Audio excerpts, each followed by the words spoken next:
Alright friends, I'm Steward Godwin Jornsen and we're almost close to the end of this lesson, but we have a few more practice to go.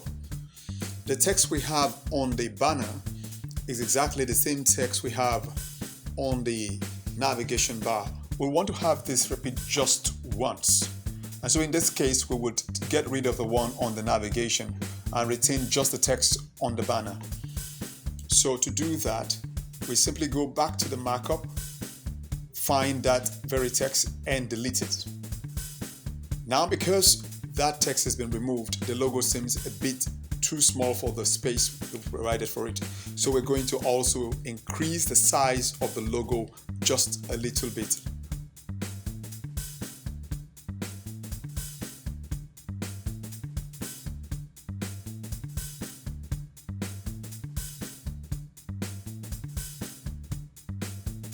We want to add another section just beneath the banner. That section is going to be more like a capture section. It just tells us a very simple thing that the user can see and just read out. It's a complement to the banner, right? Just in case your banner are all plain photos and images or slides, this section should be able to put out a little extra message for the user. So we create a couple of markups here with the primary section called with a class of primary section. We give it an inner element, a child element which is a div also with a class of inner. That inner class, we want to use that to define the maximum width of 960.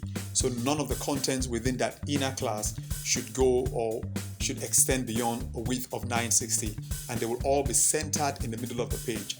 The outer elements there can scale as wide as they want to be, but the inner element will not go beyond 960 pixels. Let's create these styles.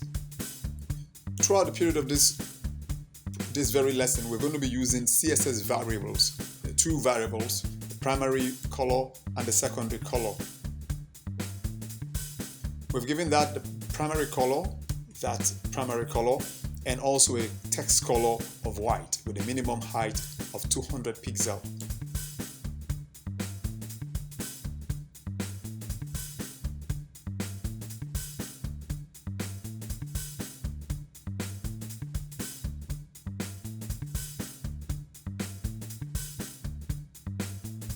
So now everything is perfectly centered. 960 maximum width for the inner element and margin auto to help center the element in the middle of the page. So next we create the contents.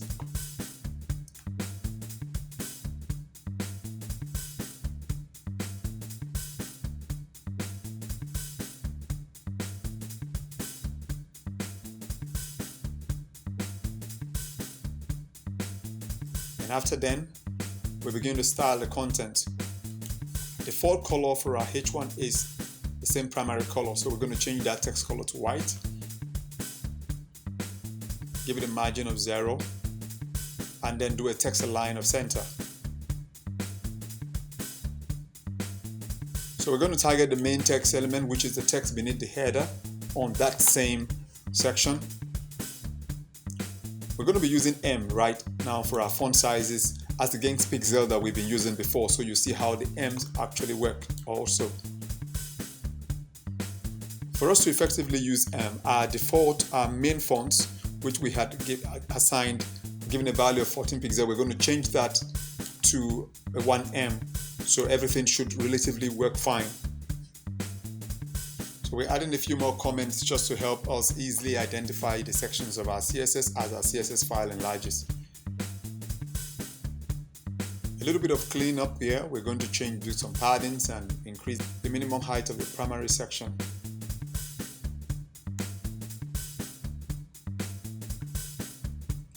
And let's proceed and change the font for just one text, which is the text creativity.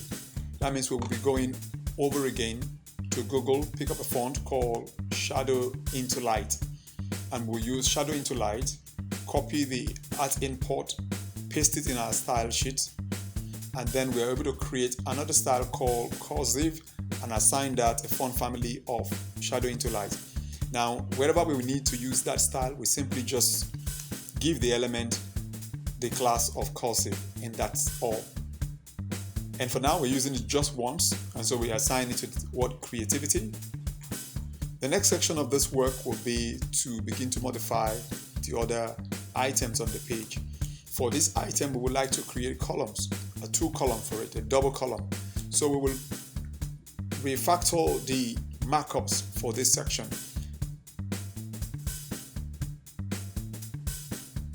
Give it a class of 2-column. And inside the 2-column class, we have 2 other divs in there for the left side and the right side. Remember, we still have the outer div called section, which will span the whole width of the browser. And then we have the inner width that will span the whole width of the browser, but will have a maximum width of 960 pixels and margin auto, so it can be centered in the middle of the page, the center of the page. And then inside that, we have 2-column, another div with a class of 2 columns. We're going to be targeting this to make this a flex element. On the left side and the right side, there are 2 divs that will be there. One is going to hold an image and the other will hold the text that we had on our page previously.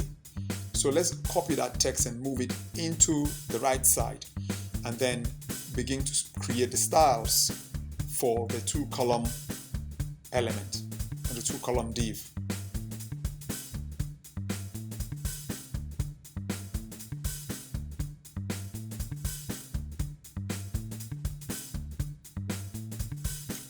That's going to be display flex. And then on the left side, we're going to add an image. We have actually changed a bit of our approach here. We created an image folder. Inside that directory, and inside that folder, we have an image called image2.jpg. Now we're going to reference that image by first referencing the folder name and then the image file name. Most of the images that we have used in this design, we will subsequently and later clean up our page by moving those images into the very same images folder. So we have our image there from unsplash.com, and we have included it. We assign a width and a height to the image, and also use a property called object fit with a value of cover.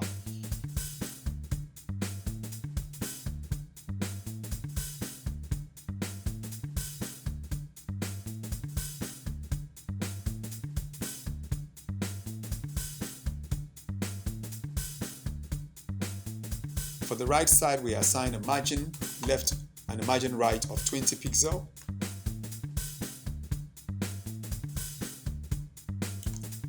And then to keep everything vertically centered, we enter an align item center to vertically center the row.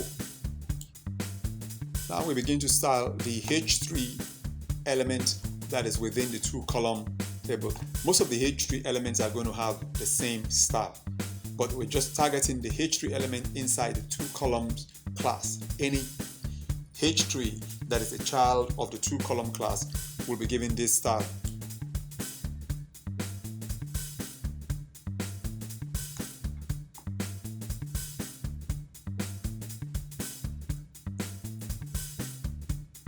So let's add a border radius to the image of 5 pixels, and then we create a margin bottom to space things out a little bit more.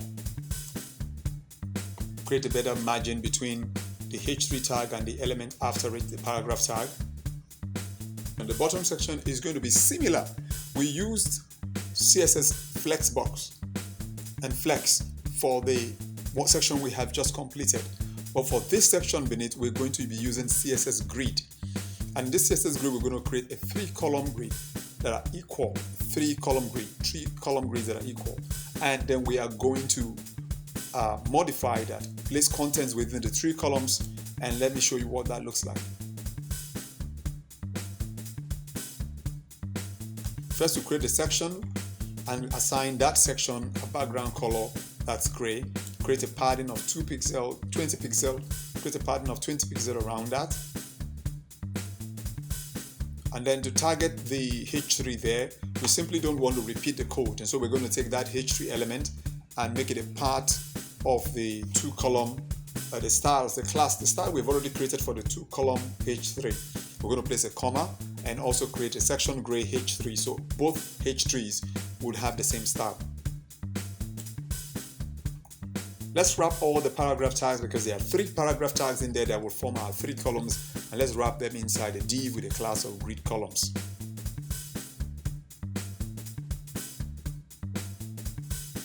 Our CSS style, we're going to assign a display grid to that grid columns class and then define the columns, the number of columns that we will want to create.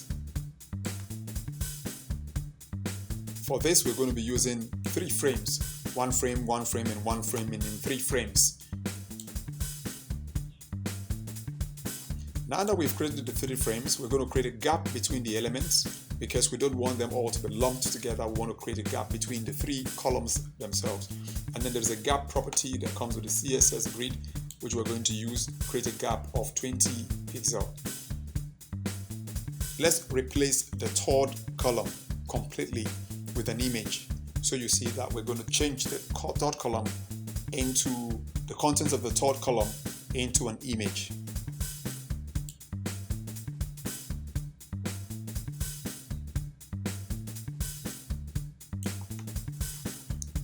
We wrap that image up in a div just in case we need to add anything extra inside that column. The image here is given a width of 300 pixels with a height of 100 pixels and an object feet of cover. You can use an object feet of contain if that's what you're aiming for. We add box shadow, and then we could also use RGBA so we can make the box shadow a bit lighter and transparent.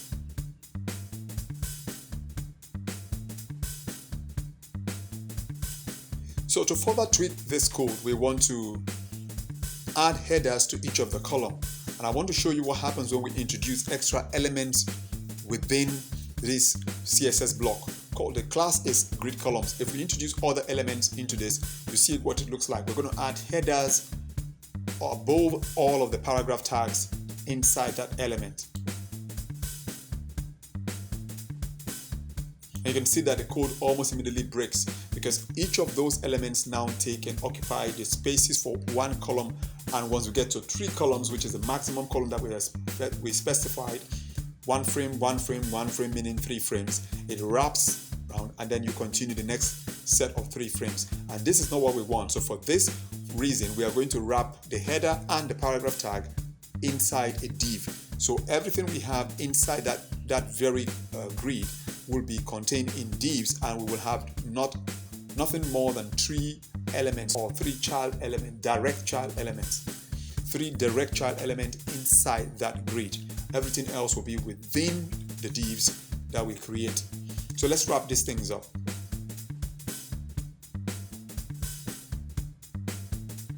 Okay, just for the fun of it, we can change the color of our H3 tags to the secondary color.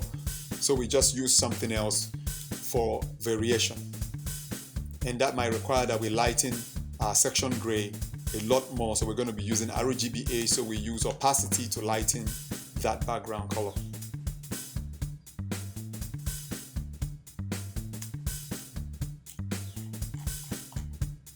It's time to test our site to see how responsive it is.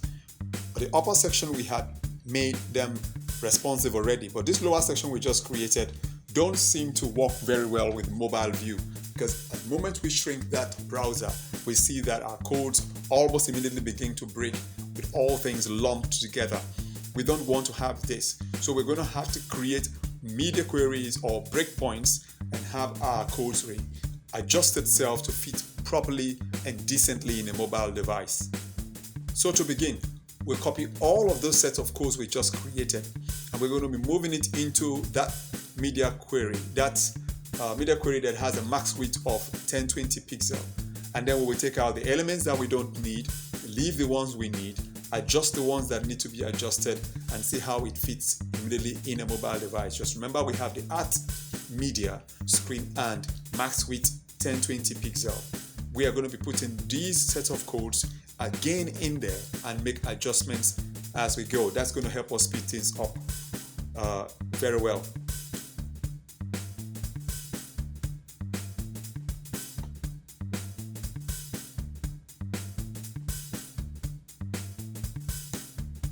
Now, the most important thing we need to do here on the two columns D or two column element, we want to set the flex direction to column.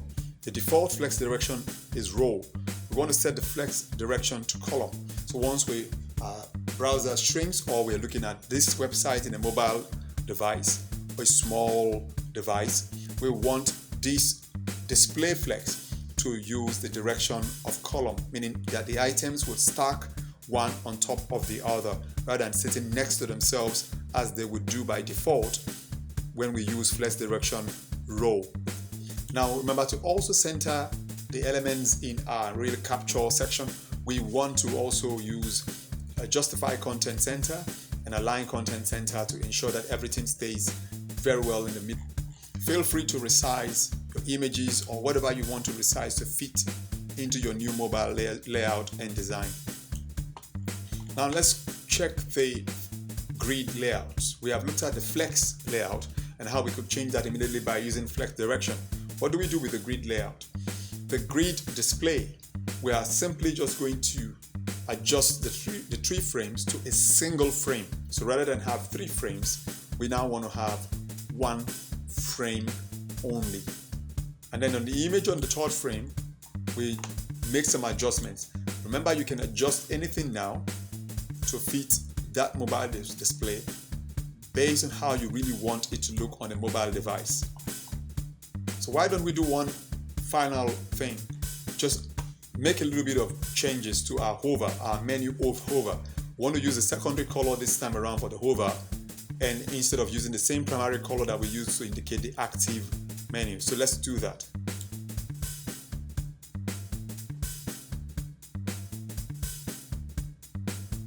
Change the color to the secondary color, which is a variable that has the secondary color assigned to it.